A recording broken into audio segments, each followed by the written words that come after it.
Selamat pagi, salam sehat sahabat Betsaida. Apa kabar semuanya? Semoga baik-baik aja ya kabarnya. Ya walaupun dalam kondisi pandemi yang melonjak lagi, tapi ya kita harus tetap semangat ya dan tetap jaga kesehatan.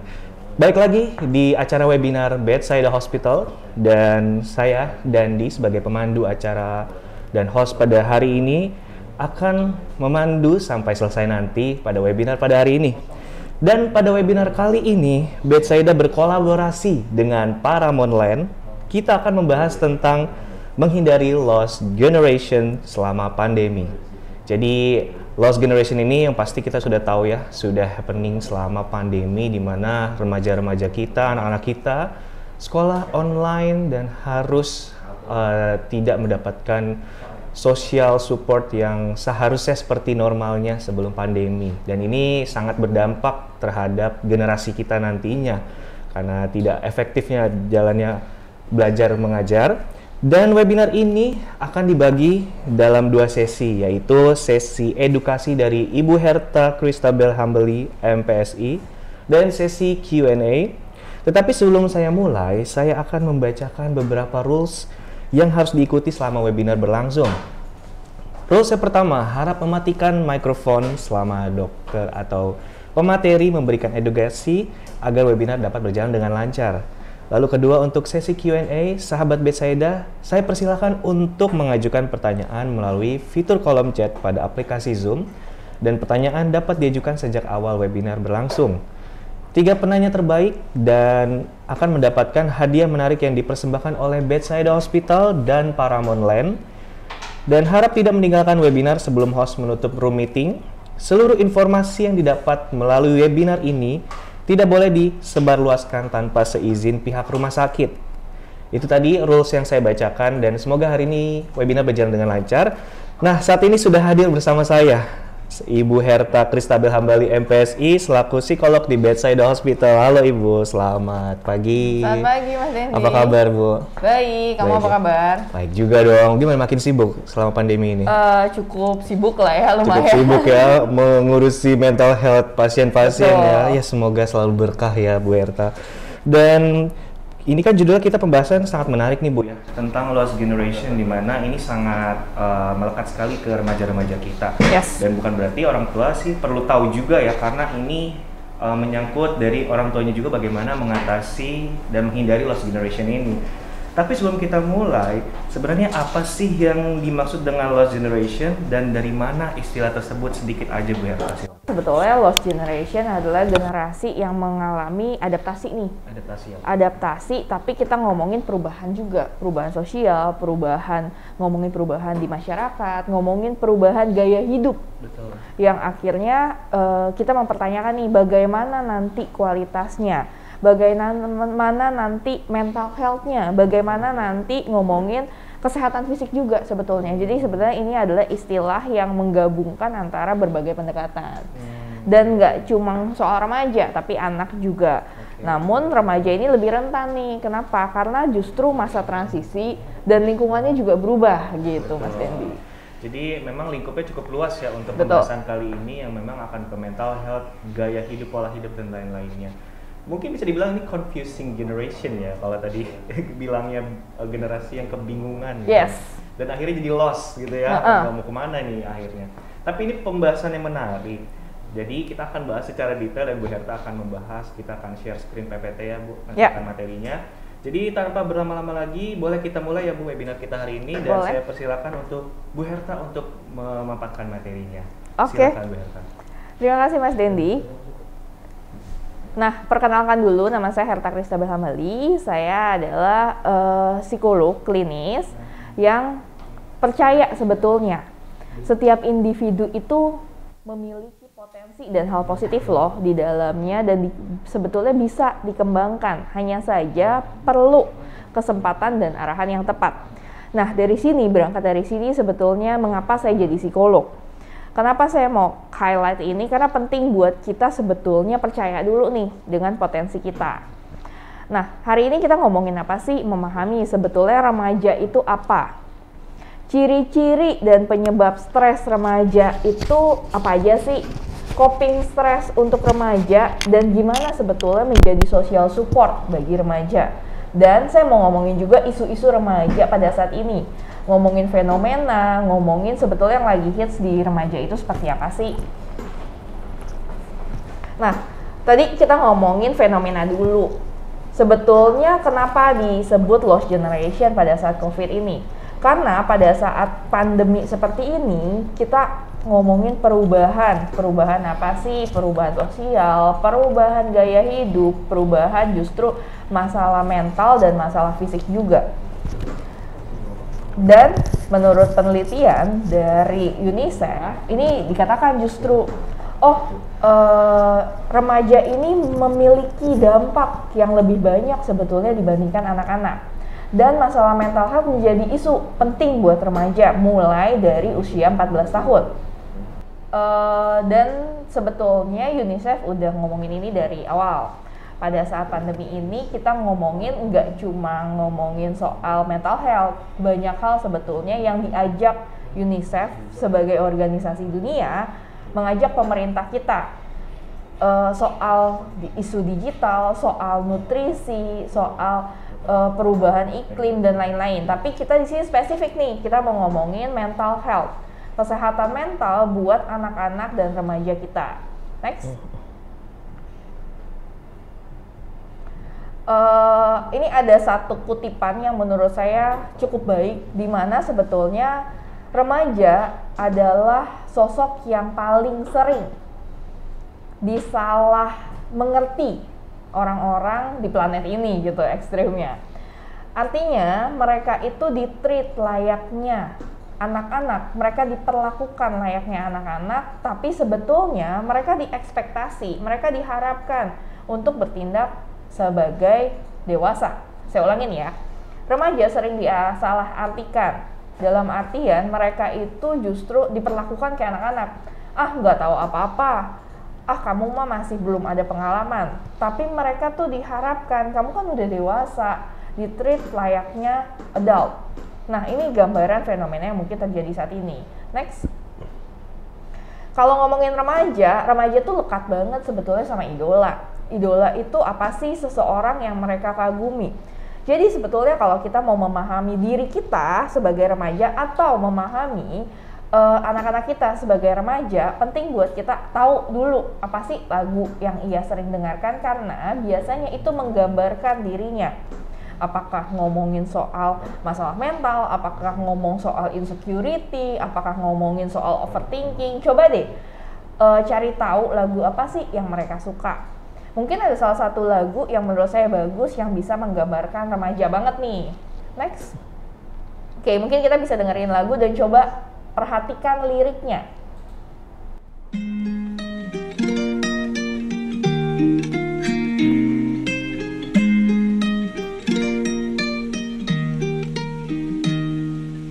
Living all alone, kinda forgot it's been that long since someone's gone. I've been trying to be a little bit strong, and it is not that easy to be exactly who I was. My shit is done, now it's time for me, try to moving on. Cause if you think I'm such a happy person, no, you are wrong by saying my laughter is louder than yours. Shut your freaking mouth, no one knows what I feel and what I suffer. And stop assuming that someone is always fine.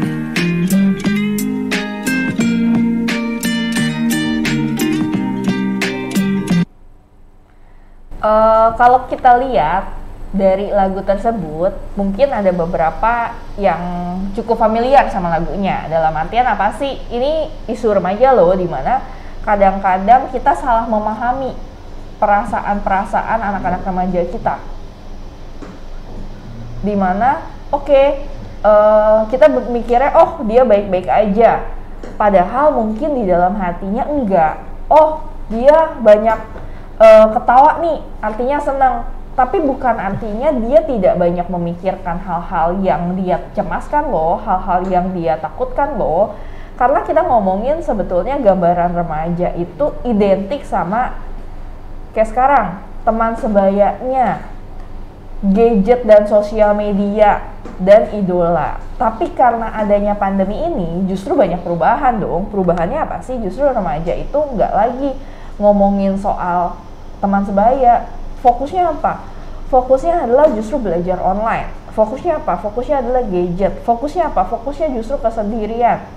Kesendirian itu bisa berdampak buruk loh, dalam artian karena tidak ada support sosial, banyak akhirnya yang memikirkan hal-hal buruk, hal-hal yang ia takutkan dan cemaskan. Oke, sebelum kita ngomongin lebih jauh soal remaja, ngomongin soal gimana di remaja di saat pandemi, mungkin kita mesti tanya dulu nih, kita refleksi dulu, tanya diri kita sendiri. Kita sendiri, apa sih yang kita rasakan selama pandemi ini? Coba jawab aja dalam hati, atau boleh kalau mau di-share di chat, silahkan aja. Apa sih yang kita rasakan selama ini? Perubahan apa yang terjadi selama pandemi? Apakah ngomongin soal kerjaan, apakah ngomongin soal sekolah, atau ngomongin soal support sosial, atau ngomongin justru keluarga kita justru berubah dinamikanya? Kita sendiri, apakah ada perubahan perilaku yang kita rasakan selama pandemi ini? Misalnya cepat marah-marah, justru nggak pingin keluar rumah, cemas, takut, kelelahan. Jadi kita sadarin dulu dari diri kita itu ada nggak sih perubahan dalam diri kita? Ada nggak perubahan di dalam keluarga? Kebiasaan-kebiasaannya yang tadinya mungkin makan bareng nih, sekarang udah sendiri-sendiri karena jadwalnya berubah semua. Dan terakhir adalah bagaimana hubungan saya dengan teman. Silahkan coba direfleksikan dulu. Ada nggak perubahan dengan teman kita yang mungkin tadinya asik banget tiap minggu ke kafe, atau bareng sama anak-anak kita kumpul ke mall. Ada nggak perubahan yang terjadi selama masa pandemi? Silahkan dijawab dulu, kalau mau di-sharing silahkan. Karena saya mau berpesan gini, saat kita mengenal diri kita jauh lebih mudah buat berempati. Saat kita sendiri mungkin ngerasa takut, ngerasa kesulitan, ngerasa cemas, ngerasa capek banget semua hal yang terjadi ini, mungkin itu juga yang dirasakan remaja, mungkin itu juga yang dirasakan anak-anak kita, mungkin itu juga yang dirasakan pasangan kita. Sehingga kita mesti menyadari diri kita sendiri akan lebih mudah berempati. Ini nggak terjadi sama kita doang loh, ini terjadi juga sama orang lain. Ini terjadi juga sama keluarga kita dan orang-orang kita cintai. Nah, penting buat kita saat kita tahu nih kita mengalami tekanan dan perubahan. Tadi saya udah jelaskan, coba refleksikan dulu deh. Apa sih yang menjadi perubahan dalam diri kita? Sehingga lebih mudah buat kita memahami apa sih perubahan yang terjadi pada saat remaja mengalami tekanan. Pertama adalah perubahan mood yang tidak biasa. Remaja memang cenderung emosinya naik turun dan tidak stabil. Namun tidak stabilnya jangan sampai merugikan ataupun merubah dinamika keluarga. Sehingga penting buat kita nih, ada nggak perubahan moodnya ini memang biasa aja selalu kayak gini, atau justru kayaknya lebih parah nih, lebih meledak-ledak. Kita bisa mengamati diri kita sebagai remaja ataupun mengamati sebagai orang tua di sekitar kita punya anak remaja, atau mengamati teman kita, atau mengamati justru saudara kita. Ini penting supaya kita tahu apa sih yang kita perlu waspadai dari ciri-ciri ini. Terus selanjutnya adalah perilaku menarik diri, yang mungkin tadinya ngobrol sama teman, yang mungkin tadinya ngobrol sama keluarga, terus kok tiba-tiba diem ya, kok tiba-tiba menarik diri ya, jadi di kamar terus ya, jadi kok banyak diem ya, ditanya malah marah, misalnya kayak gitu. Ada perilaku menarik diri dari lingkungan. Selanjutnya apa sih perubahan? Biasanya aktivitas, terutama tidur dan makan. biasanya terjadi gangguan tidur ataupun gangguan makan. Bisa terjadi makan terus-menerus, atau bisa jadi justru nggak mau makan sama sekali. Jadi penting buat kita tahu dulu nih, kalau tidur apa sih? Biasanya kesulitan tidur. Itu yang biasanya menjadi ciri-ciri mengalami tekanan. Atau ada beberapa kasus yang justru tidur terus. Untuk apa sih? Untuk menghindari perasaan-perasaan gak nyaman. Untuk menghindari apa sih? Untuk menghindari ketemu orang, udahlah tidur aja. Atau dia punya banyak masalah, dia punya banyak tekanan di lingkungan sosial ataupun di sekolah. Udah dia memilih untuk melarikan dirinya dengan tidur terus. Itu bisa. Yang selanjutnya adalah penurunan hasil belajar. Jadi, penting buat kita, kalaupun nilainya turun, jangan langsung marah, tapi memahami sebetulnya apa sih penyebabnya, itu yang penting. Bisa jadi nilai ujian, bisa jadi nilai tugas yang justru lama-lama kok tiba-tiba turunnya, ada apa? Nah, kok bisa sih sebetulnya terjadi tekanan-tekanan tersebut? Apa sih penyebabnya? Tadi udah dijelaskan beberapa, yang pasti adalah edukasi. Sekolah yang online waktunya banyak berubah, kualitasnya banyak berubah. Yang mungkin tadinya nih, ketemu teman-teman, istirahat senang-senang, ini enggak, semuanya online, sendirian, dengan mungkin tugasnya lebih banyak. Karena gini, sebetulnya apakah salah sekolah? Saya rasa tidak bijak kalau kita menyalahkan satu pihak. Karena sekolah pun berusaha memberikan kualitas yang terbaik buat anak-anak remaja kita ataupun buat kualitas pendidikan di Indonesia. Sehingga terkadang untuk meminimalisir penggunaan gadgetnya diberikan tugas yang lebih banyak untuk membantu latihan siswanya. Tapi penting juga buat kita, efektivitasnya nggak bisa dibohongi. Efektivitas saat belajar langsung dengan online tentunya akan berbeda. Terus yang kedua apa? Remaja itu deket banget sama teman-temannya, deket banget dengan teman-teman sebayanya. Dengan adanya pandemi, adanya keterbatasan pergaulannya, dukungan sosial, ditambah lagi perlu beradaptasi dengan teman baru. Mungkin terjadi, pernah gitu, selama masuk sampai sekarang gitu tiba-tiba nggak punya teman sama sekali, temennya semuanya online, terus tiba-tiba disuruh masuk sekolah ataupun boleh masuk sekolah. Sekarang ada beberapa sekolah yang memang menerapkan blended ataupun sekolah online dan offline. Tiba-tiba punya teman baru nih yang tadinya nggak ketemu muka. Itu kan juga ada adaptasi di situ. Cemasnya, gimana nih punya teman tapi sebelumnya nggak pernah ketemu gitu, tiba-tiba masuk. Itu banyak yang terjadi, dan klien-klien saya juga banyak kasus di mana akhirnya memiliki kecemasan pada saat masuk sekolah pertama, takut untuk tidak bisa beradaptasi karena itu akan jadi tekanan lagi. Yang terakhir adalah perubahan rutinitasnya beda. Dan jangan salah, remaja dan dinamika keluarga itu saling mempengaruhi. Kalau papa mamanya lagi stressful, itu suasananya pasti di rumah juga lagi makin gak enak, sehingga biasanya makin sensitif karena kita secara tidak langsung menularkan emosi kita terhadap orang lain. Pernah nggak sih ketemu teman gitu, vibes-nya asik banget, kita juga jauh lebih santai, kita juga jauh lebih pede buat temenan, tapi ada nggak sih justru orang sekitar kita dikit-dikit ngeluh, dikit-dikit cemas, dikit-dikit kayak kenapa sih kayak gini? Itu juga memberikan vibes negatif buat kita. Nah, di keluarga pun semuanya seperti itu. Jadi ada saya biasanya bilang menularkan emosi. Ada justru dampak-dampak pada saat kita akhirnya memiliki emosi negatif ataupun emosi positif, karena itu akan berdampak pada sekitar kita. Nah, biasanya cukup banyak nih yang bertanya, kenapa si A itu bisa, si B itu nggak bisa? Toh sama-sama sekolah online, toh sama-sama nih orang tuanya bekerja misalnya gitu. Kenapa anak remaja saya mungkin berbeda? Atau saya sebagai remaja berbeda nih sama teman-teman saya? Kok teman-teman saya kelihatannya baik-baik aja ya? Ini ada namanya risk factor dan protective factor. Jadi faktor-faktor apa yang membuat resiko remaja lebih tinggi untuk stres? Atau faktor-faktor apa aja yang mendukung remaja justru lebih rentan lebih bisa menghadapi stres. Pertama, risk factor-nya adalah stres sehari-hari. Stres sehari-hari sama nggak?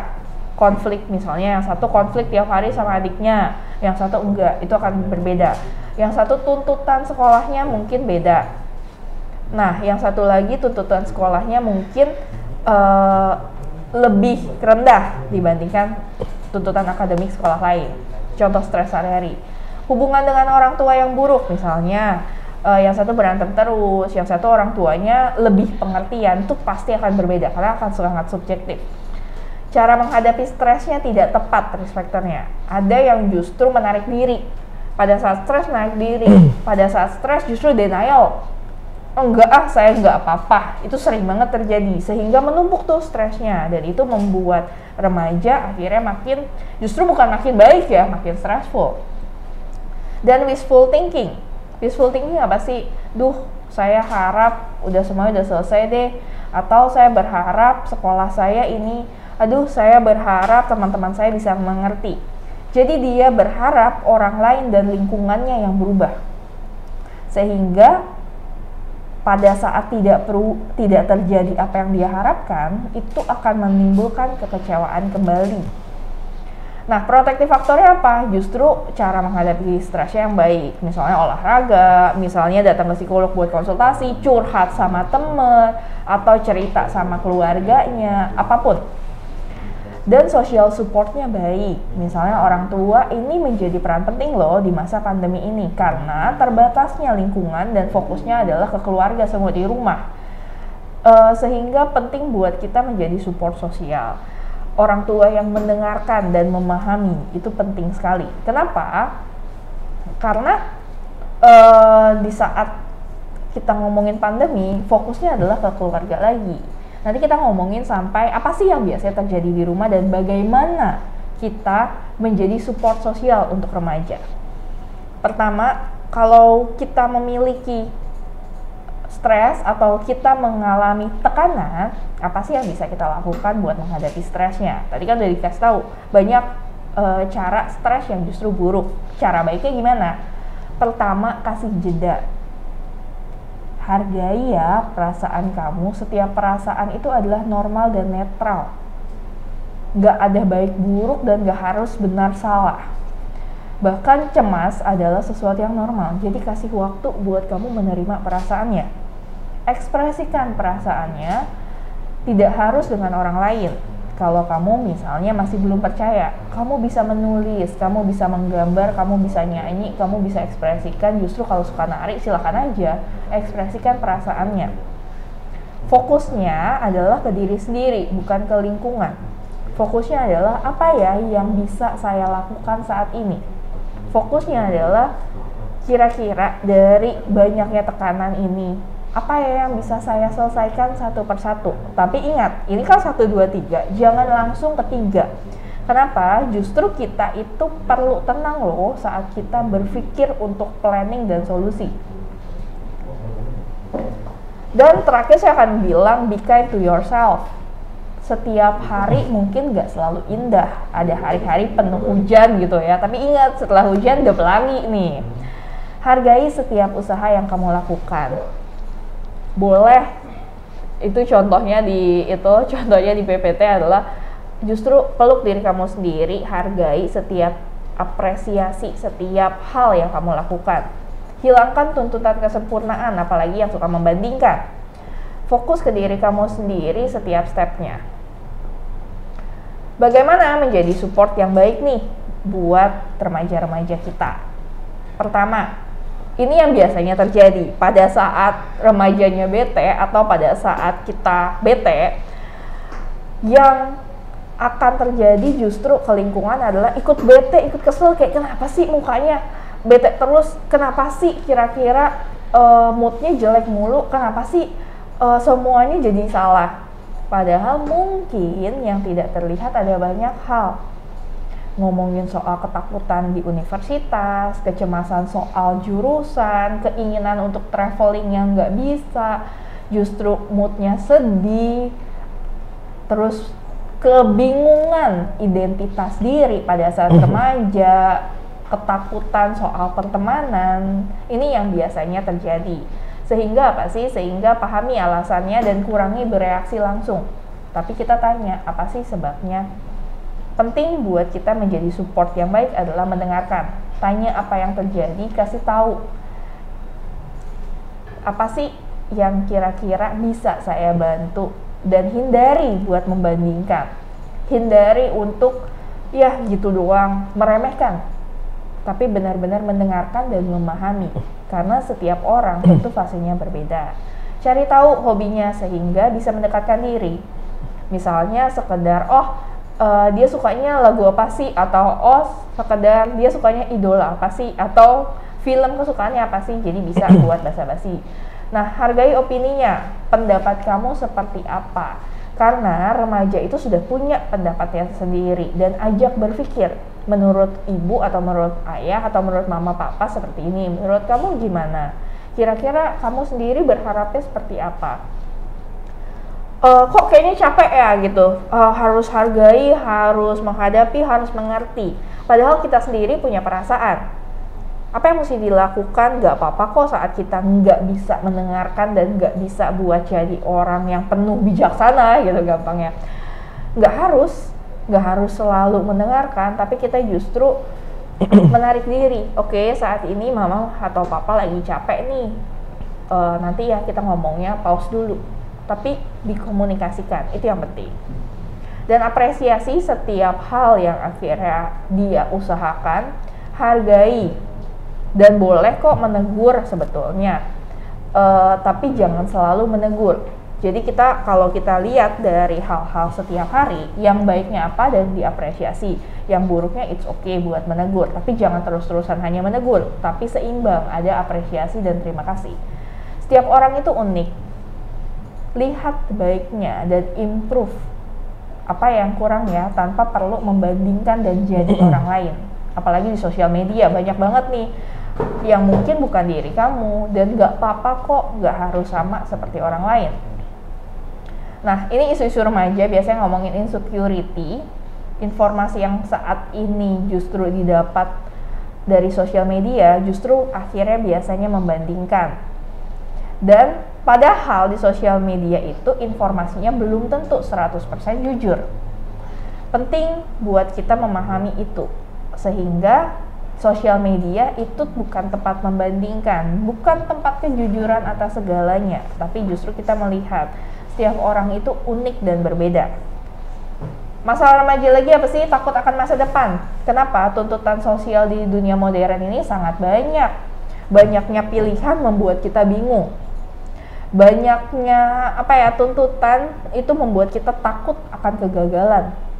Jadi kita mesti memahami ketakutan-ketakutan ini wajar kok sebetulnya, tapi bagaimana ya cara mengatasinya, bagaimana membuat pilihan ini lebih sedikit, bagaimana ya akhirnya melihat tuntutan itu adalah sesuatu yang tidak selalu kita harus berikan semuanya. Dalam artian apa sih? Kita harus menyaring nih, tuntutan mana nih yang oke dan tidak oke buat kita. Kita nggak harus menyenangkan semua orang. Terakhir adalah biasanya masalah hubungan, baik remaja ngomongin pacaran, baik dengan teman, sehingga penting buat kita memahami kecocokan dengan teman dan berusaha memahami saya sendiri cocoknya dengan siapa, mencari tahu jati dirinya seperti apa. Oke, terakhir, kita tidak pernah memilih untuk menjadi pandemi sekarang ini. Kita tidak memilih untuk adanya aturan dan perubahan-perubahan seperti ini, tapi kita memahami kita nggak sendiri, kita bisa melewati bersama-sama. Jadi kesempatan pandemi ini adalah kesempatan buat mendekatkan diri, buat remaja-remaja kita mendekatkan diri sebagai remaja ke orang tua dan keluarga kita. Oke, sekian dan terima kasih dari saya. Baik, terima kasih Bu Herta atas penyampaian materinya, sangat menarik sekali ya. Di akhir tadi, bagaimana pandemi ini memberikan hikmah baik bagi orang tua di luar sana, setidaknya lebih dekat dengan anak dan bagaimana bisa memahami anak lebih baik lagi ya Bu Herta. Itu baik sekali buat kita semua.